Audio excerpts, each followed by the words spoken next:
As a kid, I was the top student in my class, always getting the highest marks in exams, always the class captain, everyone's favorite. At that time, I used to dream of a picture-perfect future where I'm successful, maybe a doctor, a chef, a pilot, and everyone around me is happy. I mean, which kid hasn't, right? Then, only 5 months before my board exams in grade 5, I lost my mother. I was only 9 at that time. Losing my mother changed my life's trajectory. Everything started to feel meaningless to me. I started asking myself, what's the point of doing anything now that my world, my mom, is gone? No one's gonna hug me now and cry happy tears when I get a scholarship. No one's gonna genuinely care if I had lunch or not. What's the point of living? I didn't know how to process the loss of my mother for years. My academic results went downhill. My motivation went downhill. My health went downhill. I knew that I was losing myself, and the guilt of my wasted potential was eating me alive, and yet I could not do anything to help it. This continued until I was 16. At that time, I was obsessed with watching movies, and especially Bollywood. I watched so many Bollywood films that I could understand and speak Hindi fluently. One day, I was scrolling through Instagram and I saw a photo. A Bangladeshi girl standing beside the famous Bollywood megastar Priyanka Chopra Jonas, holding up a Bangladeshi flag at a fundraising concert in the USA. At first, I was like, wait, who is this girl that the great Priyanka Chopra herself posted the picture? Obviously, I had to know more about her. I clicked on her profile. Her name was Amimul Ehsan Khan. I read her story. Little did I know that this was about to change my life once again, and this time for the better. Amimul Ehsan Khan had also lost her mother. But unlike me, she had responded not by shutting down, but by taking action. She lost her mother to diarrhea. Wait, diarrhea? You might question. How can someone die from diarrhea? You'll be surprised to know that diarrheal diseases caused more than 1.17 million deaths worldwide in 2021. Only 4 days after losing her mom, she hosted her first water, sanitation, and hygiene wash talk.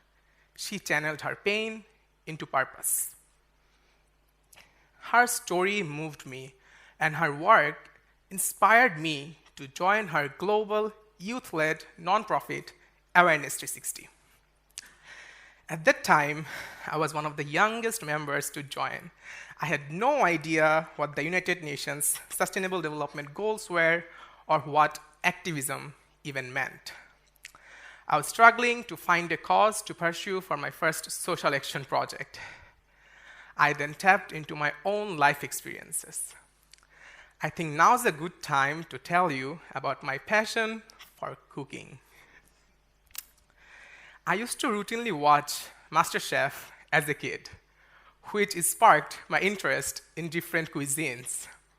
I loved experimenting with new recipes at home, even though my first ever omelette had 1 full teaspoon of salt in it.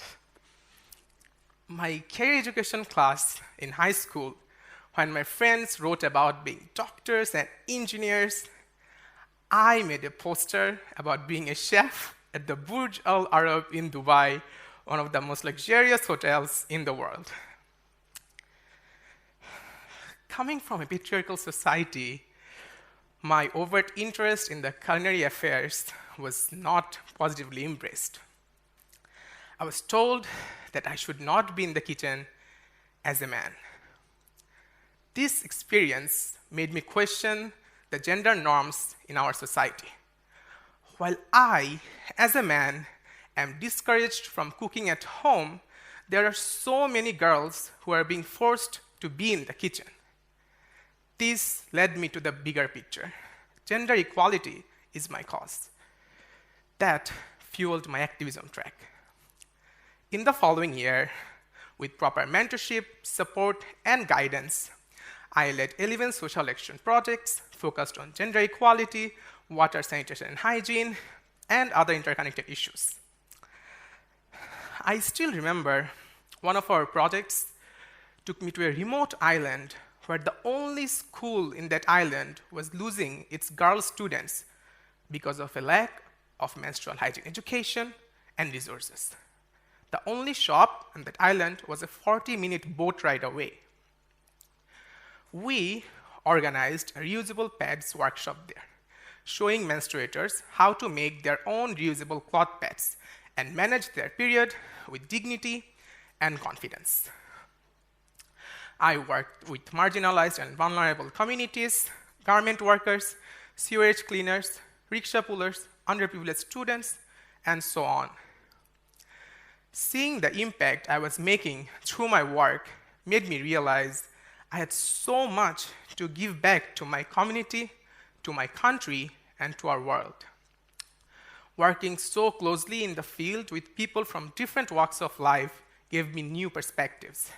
That 1 year of volunteering gave me the courage and confidence to dream big again, to lead a purposeful life.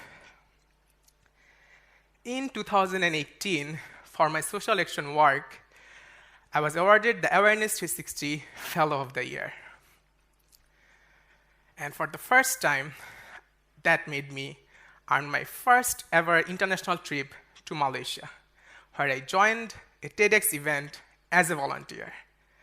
I had no idea that one day I would be standing on a TEDx stage myself, and this time as a speaker. My Malaysia trip gave me newfound confidence.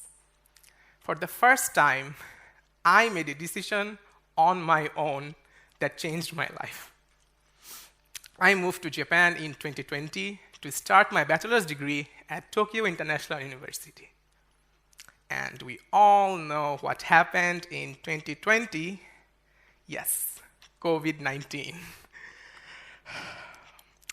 Luckily, I arrived in Japan just before the world shut down. And suddenly, I found myself in a new country, locked indoors, isolated, uncertain, like so many of us.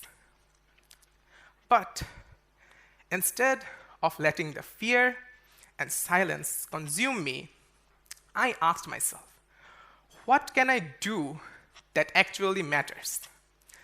That's when I launched the Awareness 360 Fellowship Program, a global program to equip young people with the mentorship, tools, and community they need to become leaders in their own societies.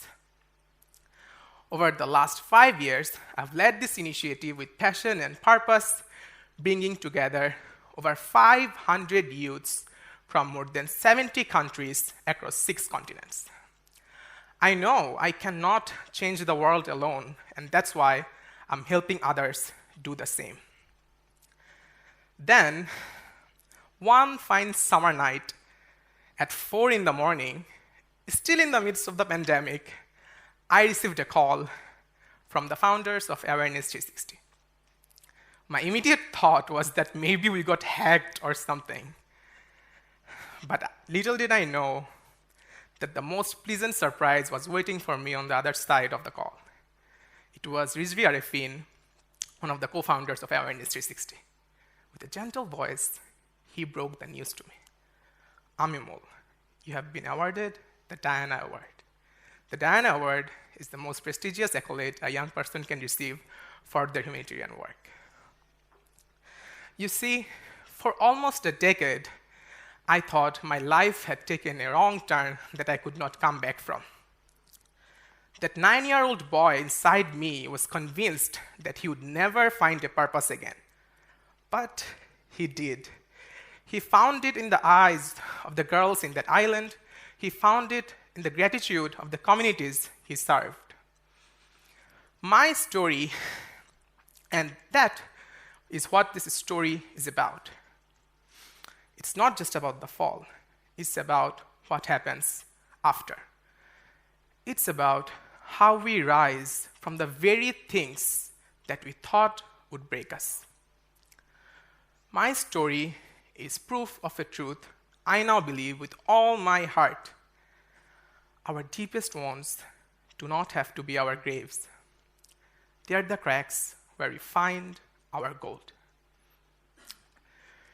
They can be our garden, where you can cultivate a purpose bigger than yourself. And maybe, just maybe, you are standing in the soil of your own beginning right now. Thank you.